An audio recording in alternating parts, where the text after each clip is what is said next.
নমস্কাৰ। ভোট দিলেনে? মই দিলোঁ। এতিয়া কেইদিনমান পিছতে ৰিজাল্ট আহিব। কিছুমানে চৰকাৰ পাতিব, কিছুমান বিৰোধী দল হিচাপে বিধানসভাত থাকিব। কিন্তু মন কৰিব, আপুনি আৰু মই কি পালোঁ? বিশেষকৈ আমাৰ গ্ৰামাঞ্চলত নিৰ্বাচন বুলি কৈ যি ধৰণৰ হাই হুলস্থুলৰ পৰিৱেশ থাকে, কিন্তু পাবলৈ আমি শূন্য। আমি একো নেপাওঁ। আমি পাওঁ কি জানে?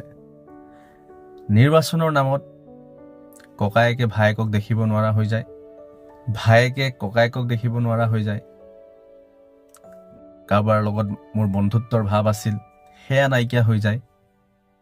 কোনোবা ভতিজাকে খুৰায়েকক বেয়া পায়, কিয়নো দুইজনৰ ৰাজনৈতিক দল যি তেওঁলোকে ছাপোৰ্ট কৰে সেয়া বেলেগ বেলেগ।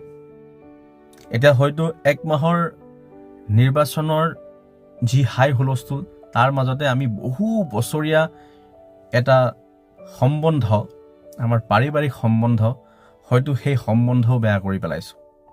আপোনাৰ মোৰ ক্ষেত্ৰত একেধৰণৰ উদাহৰণ নাথাকিব পাৰে, কিন্তু অসমত এনে বহু ধৰণৰ উদাহৰণ আপুনি পাব, যি দুই পৰিয়ালৰ মাজত সংঘাতৰ সৃষ্টি হৈছে। পৰিয়ালৰ মাজতে এজনে আনজনক বেয়া পাব ধৰিছে, এইটো কাৰণেই কিয়নো তেওঁলোকৰ ৰাজনৈতিক দল যি তেওঁলোকে ছাপোৰ্ট কৰে সেয়া বেলেগ বেলেগ। গতিকে মই সদায় একেটা কথা কৈ আহিছোঁ, আজিও কওঁ, নিৰ্বাচন আহিব যাব। আজি বিধানসভা নিৰ্বাচন, কাইলৈ পঞ্চায়ত নিৰ্বাচন আহিব বা লোকসভা নিৰ্বাচন আহিব।